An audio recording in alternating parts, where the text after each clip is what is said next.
Welcome to Adobe InDesign CS3 Lesson 8, Importing and Linking Graphics, in which we'll be looking at vector and bitmap graphics, importing clipping paths and so on.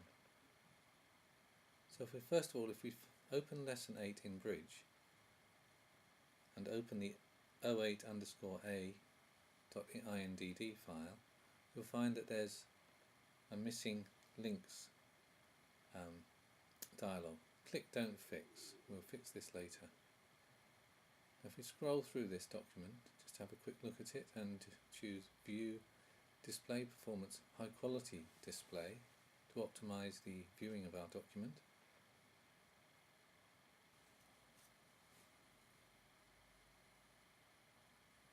If we now switch back to Bridge and open the 08_b file, we can see first of all, don't fix any errors that it announces, and we can look through this document, set the high quality display to see what the final result will look like at the end of the lesson. So if we go to the window menu, we can switch back to the initial file that we've opened and choose File, Save As, and save this file as 08_CD book, and save this in our Documents folder.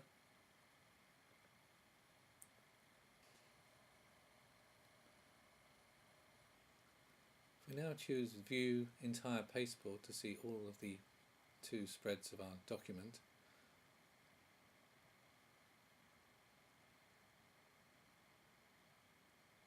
and then the Pages palette, just click on the right hand page and click on the selection tool, the Orchard of Kings text, and then open the Links palette, and we'll see that that graphic is highlighted in the Links palette. If we now go to select the 08_g.psd file and click the Go to Link button at the bottom of the Links palette, it will highlight that graphic in our document. A quick way to locate a file or a graphic in our document. If we double click that graphic name within the Links palette, it tells you some link information. If we click the next button, we can see the status of that graphic.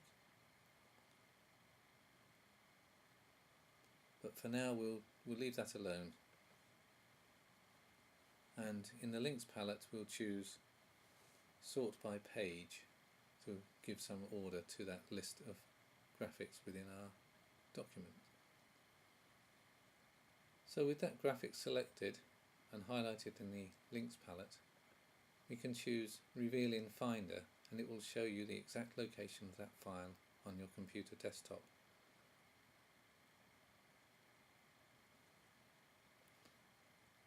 If we go back to InDesign,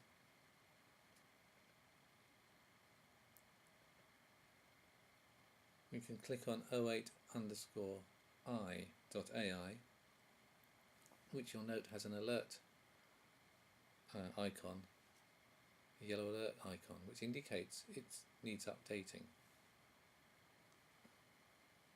If we click the Update Link button at the bottom of the Links palette, this will update that 08_i.ai graphic.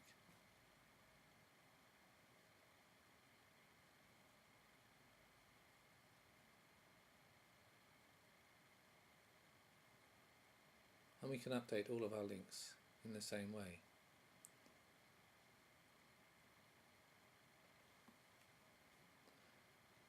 If we now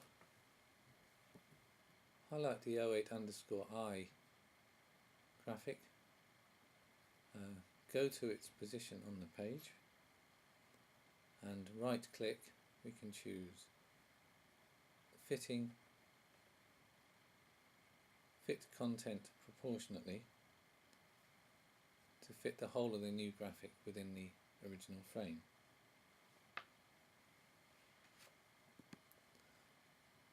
In the Pages palette, go to the spread pages 2 to 4 and choose View Fit Spread in Window. Now if we click the linked hand on page 4 and go to open the links dialog, we can see or confirm that we've got the right graphic selected. We can choose Go to Link, again confirming we've got the right file or the right graphic. And in the links palette, choose the relink option, and this will enable us to choose a different file. So if we find the Lesson 8 folder on our computer,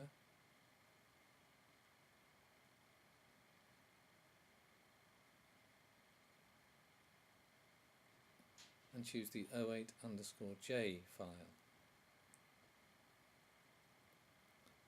we'll now have a different graphic. Click on the pasteboard to deselect all files, all parts of our page.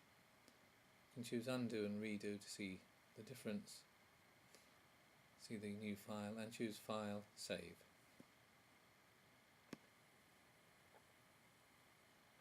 In the Links panel, choose the 08_I file and choose Go to Link, so that we can see it optimized on the screen. Right click and choose Display Performance and set that to High Quality Display. If we now go to the Pages palette and double click page 7 and choose File, Place, and in the Lesson 8 folder locate 08_C, the image of 3 pairs. If we click Open and go to the Layers palette and choose Photos as the target layer, if we move the loaded cursor just to the left of the big blue square and click, the image will now appear on the page, and you'll see that it's got a white background. To remove that, we can choose Object Clipping Path and under Options choose Type, and if we choose Detect Edges,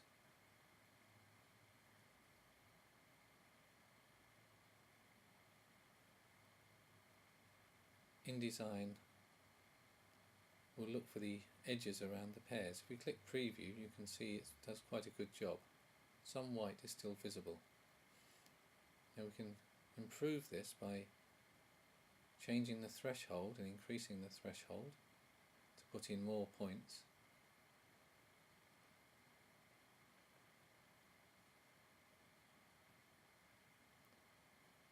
Or we can change the tolerance to again change the way that InDesign wraps the path around the edge of these 3 pairs. We can also inset the frame by 1 point, which will move it in.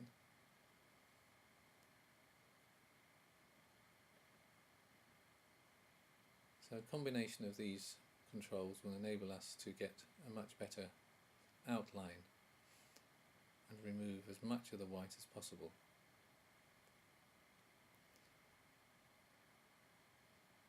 Now with the white direct selection tool, we can actually reshape that automatically created path, that clipping path.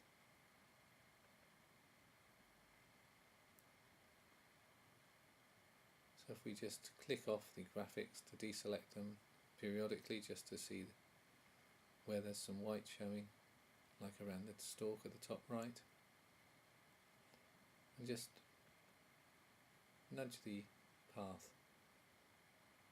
so that none of this white is showing. And that looks pretty good. Now we can go to File and Save. If we go to the layers palette and make sure the photos layer is selected, and go to page 2. If we now choose view fit page in window, and now go to the Finder and navigate to the folder with our links graphics in, we can drag from the Finder onto the InDesign page.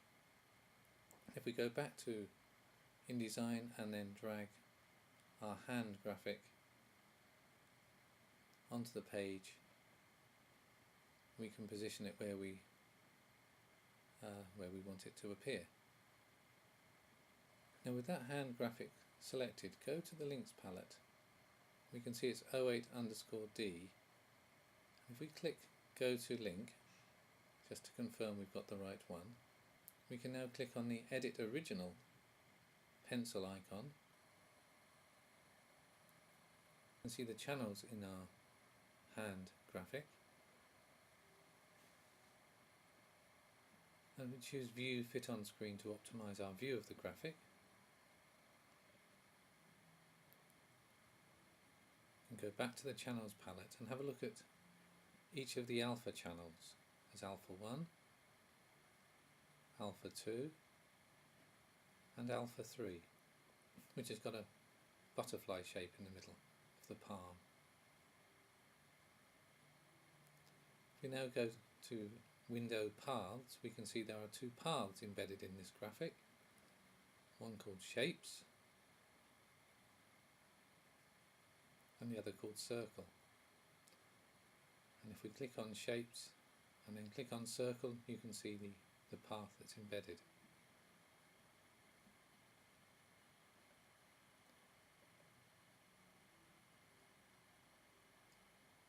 So we now go back to InDesign, make sure that graphic is selected on the page,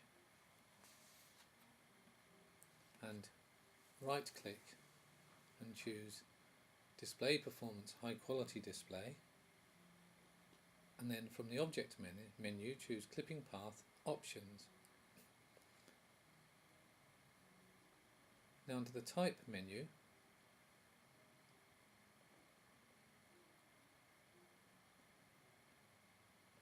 we can choose Alpha Channel, and it will display a menu with the alpha channels which we've just looked at, alpha 1 or alpha 2 or alpha 3. On alpha 3, if we click include inside edges, we can see that butterfly shape in the palm of the hand.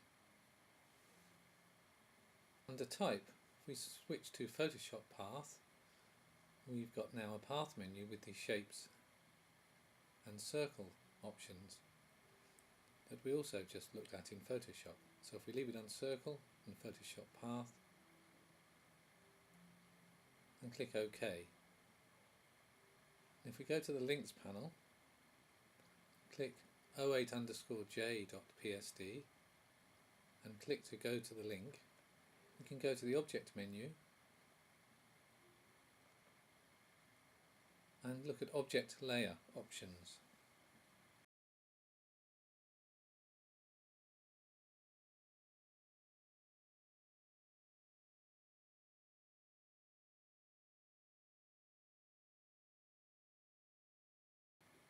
If we click the preview button so that we can see the effects of what we now do, if we turn off the hands layer, they disappear from the graphic on the page, and then if we click again we can turn that layer back on.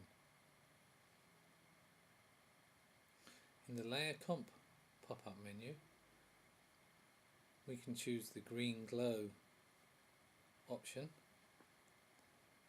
and this displays